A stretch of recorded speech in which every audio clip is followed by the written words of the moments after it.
Hey guys, welcome back. Thanks for joining me for another video. First off, I want to start by saying, people ask me all the time, when I'm posting something on Instagram, whether it's like a sweatshirt that I have or a t-shirt that I have, because I like to design just these fun, self-empowering, girly kind of pieces, and people ask me all the time, where can I get them? So this is the Get Your Zen On t-shirt. It's a little off the shoulder, short sleeves. It goes to your waist, super cute.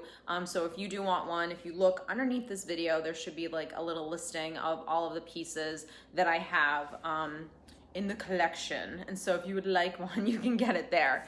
So this week I want to talk about self-esteem and really having healthy self-esteem. Now, self-esteem is really how much you value yourself and what you feel your self-worth is. So self-worth and value have to do with your self-esteem.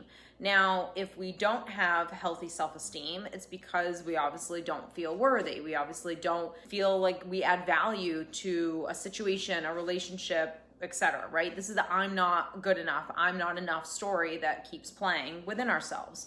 Now, this tape that plays is in our subconscious, okay? So let's just do like a quick briefing about why this comes about. I can sit here and I can say, your childhood was unhappy and your parents did this, which caused you to not feel like you are worthy. Or you were raised by a narcissist and you felt like nothing you ever did was good enough, so your value and your self-worth was affected by that.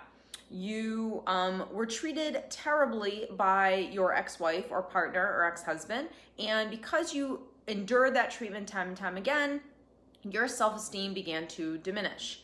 Or perhaps you are depressed, or perhaps you have anxiety, whatever. It doesn't even matter why we have low self-esteem. What matters is understanding how it's caused. So logically, you might say, yeah, I add value to this relationship.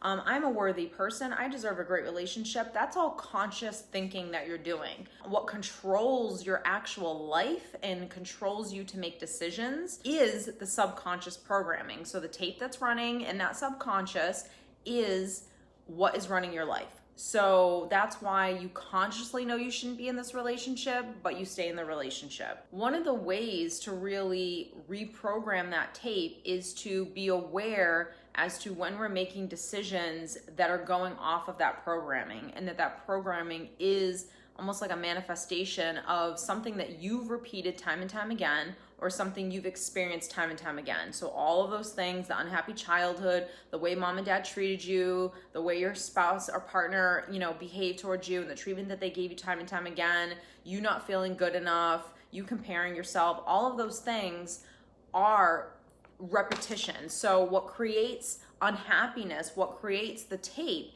is the repetition of the story, of the phrase, of the mom yelling at you and not making you feel good enough. So because something happens time and time again, that becomes your programming. In order to heal and have high self-esteem and have a lot of self-worth and value, it becomes a matter of you consciously deciding the thoughts that you're going to think, and as often as you can in every single moment, and recognizing, oh, here's the tape. All right, I'm going to push the tape aside and I'm going to start creating a new tape. And the new tape may not be believable in the beginning. It's going to take work to retrain the mind to go from low self-esteem to healthy self-esteem. So someone that has high self-esteem is someone who is confident, who is able to say no to people, who is able to have boundaries and knows how to enforce them. They know exactly who they are inside and out. So that means that your strengths, your weaknesses, your quote flaws, the things that just make you human, and you accept them tried and true.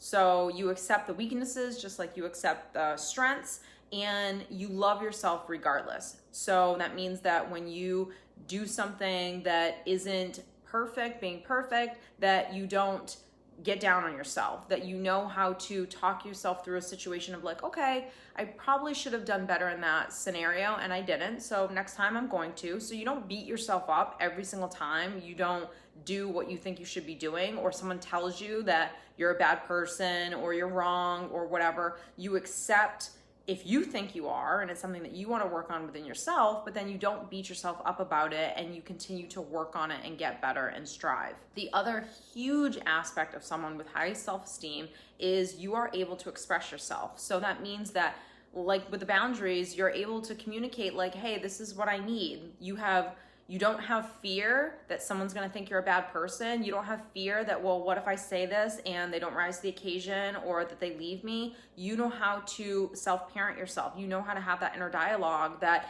if someone can't rise to the occasion and do what it is that you need in this relationship in order for it to be mutual, and for it to be harmonious, that you know how to take care of yourself and that you'll be okay. I feel like when you really, really trust yourself to take care of yourself in those ways, you don't live in a fearful place where you don't say things because you're fearful of the outcome.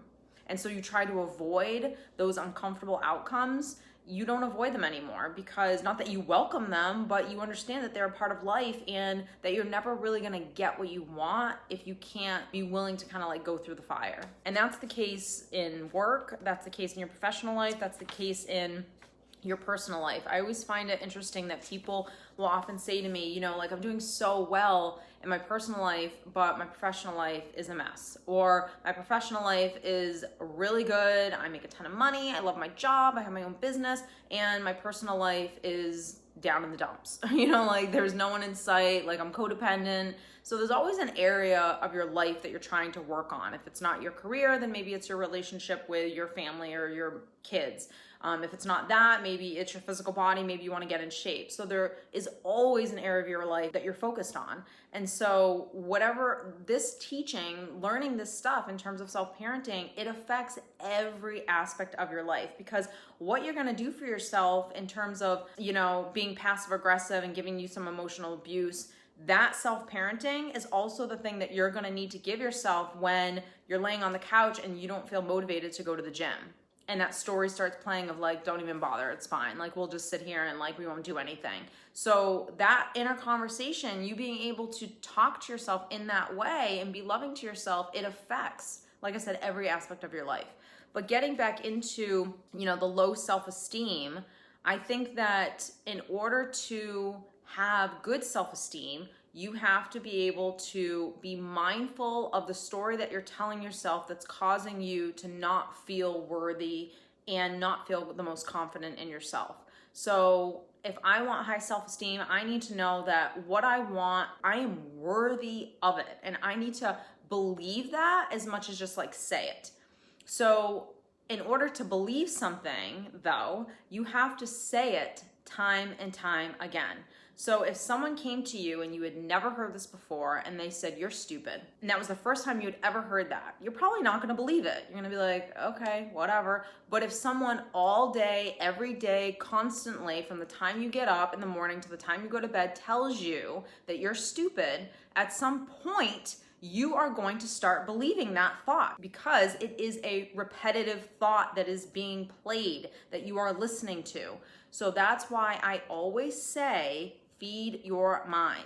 You should constantly be listening to something that is uplifting, that makes you feel that you add value, that you are worthy, because you really are at the end of the day. So feeding your mind constantly is so important towards reprogramming that subconscious wound. So that is it for this week. If you have enjoyed this video, don't forget to give it a thumbs up and don't forget to hit subscribe and the notification bell, and I will see you next week.